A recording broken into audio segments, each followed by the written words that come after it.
इन तस्वीरों को देखिए।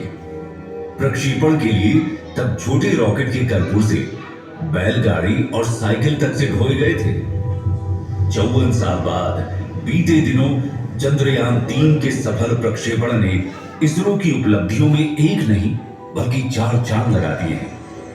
सारी दुनिया भारत की इस अंतरिक्ष एजेंसी का न सिर्फ लोहा मान रही है, बल्कि दुनिया की प्रमुख 5 स्पेस एजेंसियों में इसका नाम शुमार हो चुका है। आखिर इसरो का अब तक का कैसा रहा है सफर? कितनी चुनौतियों का सामना कर वो आज इस मंजिल तक पहुंची है? चलिए डालते हैं एक नजर उसकी अब तक की यात्रा पर। भारतीय अंतरिक्ष अनुसंधान आज जिस मुकाम पर है, इसके पीछे एक गहरा इतिहास छुपा हुआ है। इसरो एक ऐसा नाम है जिसकी शुरुआत 1920 के दशक में ही हो गई थी। 2 महान वैज्ञानिकों होमी जहांगीर भाभा और विक्रम साराभाई ने कई सारे प्रयोग करके अंतरिक्ष अनुसंधानों का निर्माण किया। अपनी सोच और समझ ने इसरो के विकास में महत्वपूर्ण योगदान दिया।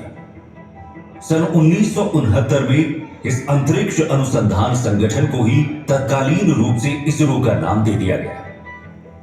इसरो का मुख्य कार्य वैसे तो अंतरिक्ष में लॉन्च होने वाले व्हीकल सिस्टम और साउंडिंग रॉकेट के संपूर्ण डिजाइन बनाना, उसका विकास और उन्हें ठीक तरह से अंतरिक्ष में लॉन्च करने का है। लेकिन इसरो समय समय पर संचार उपग्रहों को भी डिजाइन कर उन्हें अंतरिक्ष में भेजता रहा है। यदि आज के समय तक इसरो की कामयाबी के बारे में बात की जाए तो इसरो द्वारा सैकड़ों की संख्या में सैटेलाइट अंतरिक्ष की ओर लॉन्च किए गए हैं। इसरो ने केवल भारत के लिए ही यान लॉन्च नहीं किए, बल्कि इनमें से अधिकतर यान विदेशों के लिए लॉन्च किए गए हैं। भारत के विकास में महत्वपूर्ण योगदान देने वाले इसरो ने अब तक पूरे भारत में अपने 20 महत्वपूर्ण सेंटर स्थापित किए हैं। भारत के विभिन्न राज्यों में विभिन्न उद्देश्यों से अलग अलग भारतीय अनुसंधान के केंद्र बनाए गए हैं। इसरो की सबसे बड़ी और अहम उपलब्धि चंद्रयान की रही, क्योंकि इस यान ने चंद्रमा पर पानी की खोज करके वहां भारत देश का परचम लहराया और चांद पर खोज करने वाला पहला देश बनकर इतिहास के पन्नों में अपना नाम दर्ज कराया। 10 साल की कड़ी मेहनत के बाद इसरो ने फिर से चंद्रयान-2 का निर्माण किया।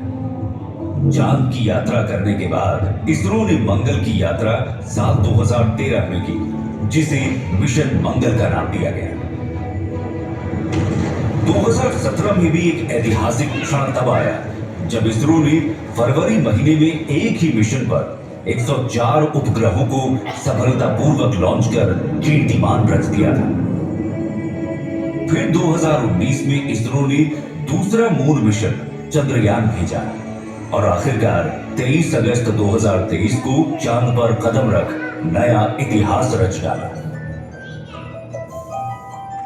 भारत आज चंद्रमा के दक्षिणी ध्रुव तक पहुंचने में अग्रणी देश बन चुका है और इसका श्रेय जाता है इसरो को। इसके बावजूद इसरो के विभिन्न अंतरिक्ष मिशनों, उपग्रह प्रक्षेपणों और अनुसंधान परियोजनाओं पर काम थमे नहीं। इसरो का सफर जारी है। इसरो की इस सफलता को सलाम।